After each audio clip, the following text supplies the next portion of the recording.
As I've gone through life, I have left a wake of bread bakers behind me. And people still keep asking me how I make my bread. And that would usually be pumpkin bread. So I thought I would put together some sort of file that I could give them. And that's led on to me making these videos. So thank you very much for asking. And this is for you. Making pumpkin bread is not an exact science, so I'm going to be very general about this. I have what was around about 2 kilos of pumpkin, which I have steamed. You can roast it, don't boil it, because it's important to get it as dry as you possibly can. I have sieved this, I've strained it in a colander. So here we are, very, very dry. The temperature is important. The best temperature is if we can hold our hand in it to the count of 10, and then we have to take it out.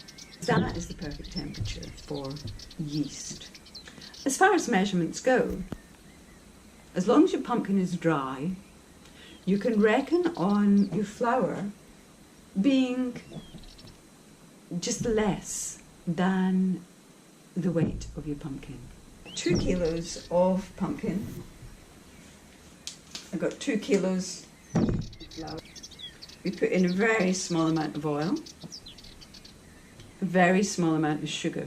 The sugar is not so much for the bread itself as to feed the yeast. So I tend to put my yeast right on top of the sugar. For this amount of pumpkin, I put in about that. We want salt. About this much salt. You have to be quite generous with your salt. Here we go.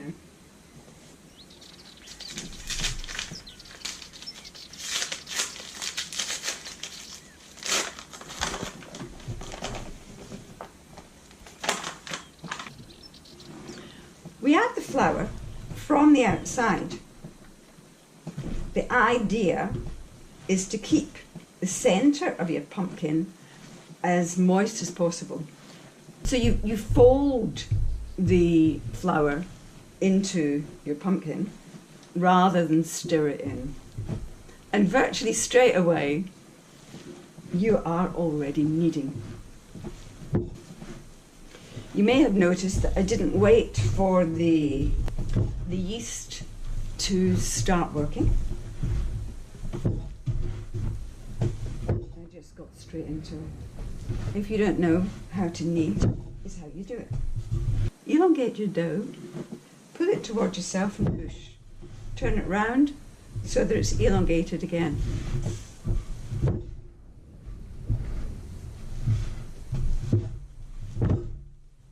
And you do this about 100 times.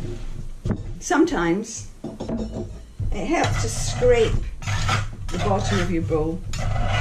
If I didn't have a bowl like this, I would probably use a plastic basin and reinforce it on the outside somehow. When it sticks, add a bit more flour.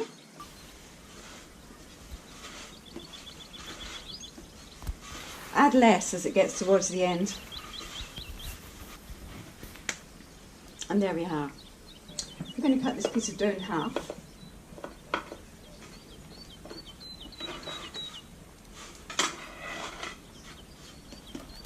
And knead each one just a little bit more.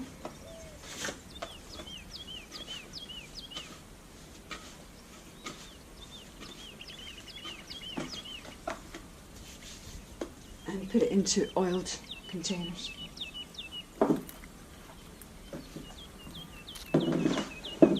If I was making a loaf, then I would put it straight in the loaf tin now. I don't bother to leave it and knead it a second time.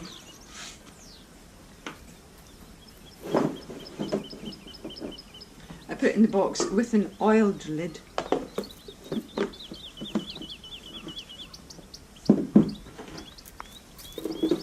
And put it in a warm place to rise.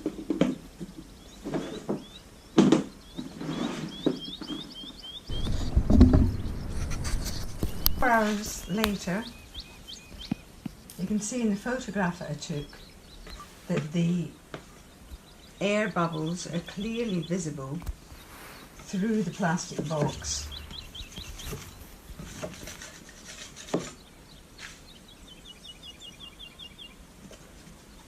I use plenty of flour down the side and plenty of flour on my paint scraper.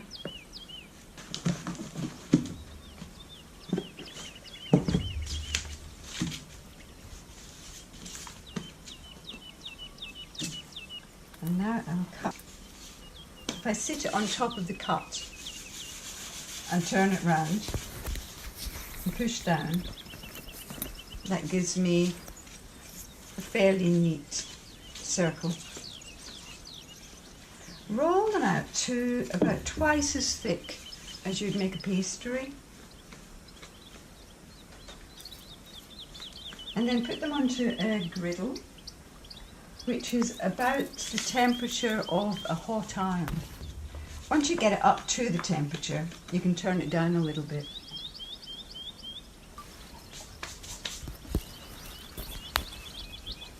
Flap off some of the excess flour. It stops your griddle getting so mucky. Even after they've only been on there a couple of minutes, you'll find that they're starting to make a crust. In the time that I've gone and found some room in the fridge for the other box of dough, I come back and these are already done on one side. The slower you do them, the harder this crust will be on the outside. I'm going to just turn it up a little bit to quicken it up so that the outside of one of the sides is going to be soft. The great thing about gas is that you get to hear how intense the heat is. You can keep on flicking it up. The paint scraper's great. I'm starting to think about them being ready. I put a timer on this.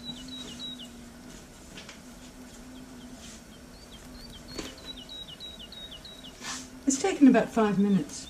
But as you're starting to wonder if they're cooked, there's certain things that you look for. Okay, now you should have a bounce. They should bounce back. And you should have a good even colour. You see this one? It's a lot darker on one side than it is on the other. So I'll flip that back over. You can also see the moisture in the bread. And you don't want that. You don't want it to be gummy. So just be patient until they look, until they look dry. Indians, when they're making chapatis, they'll press down on parts of the chapati that they think is not cooked as much as the other. Pumpkin bread does have a tendency to be very moist, so if in doubt, give it a little bit more. Another test is to bounce it. See that? See the difference there? Now this one bounces nicely. This one is flat. So I'll take this one off and leave this one on. Bring it into the centre to get more heat. So as I press on this, it feels nice and spongy. Ouch, bring this up again.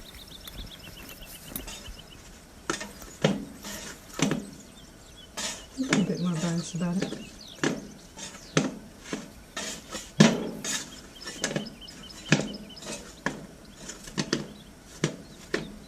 I think we should declare these cooked. Because I do this so often, and sometimes I do it 3 times a day, I use a bread bag and I keep the flour in it. Fold it up and keep it in the same drawer as I keep my rolling pins and my paint scraper.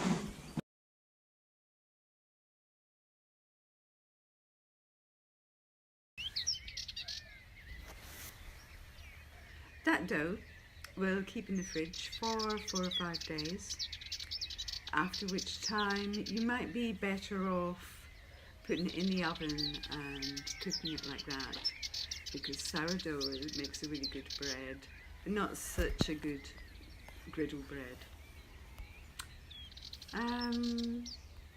Last thing, 2 ducks are flying over Glasgow.